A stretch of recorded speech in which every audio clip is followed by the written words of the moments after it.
Indiana judge is deciding the fate of a Rising Sun man who admitted to killing his younger brother. Prosecutors are asking Andrew Conley be sentenced to the maximum of life in prison without parole. Shannon Kettler is live in Rising Sun with a closer look at new evidence presented today. Shannon?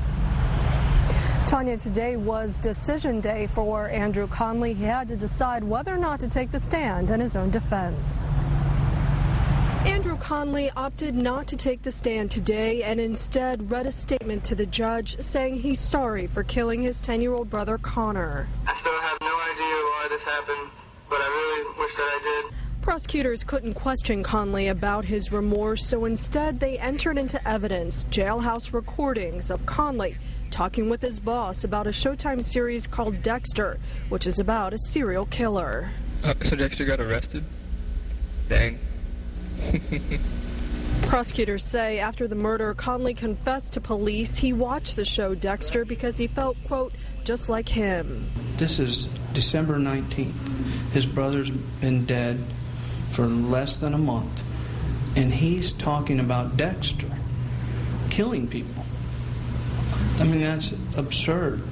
Today, prosecutors also called to the stand a psychologist named Dr. James Daum, who testified he believes there is evidence that Conley is a psychopath, but admitted he never met or interviewed the 18-year-old.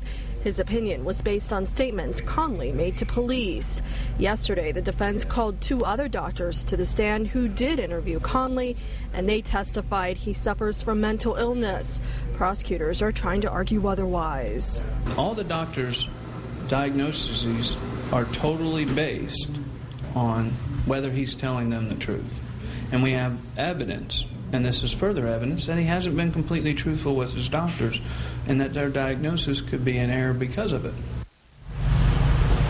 Late this afternoon, both sides presented closing arguments. The defense says Conley is remorseful and should be eligible for parole. Prosecutors again argued otherwise. The judge said today that he will make his decision on sentencing on Friday, October 15th.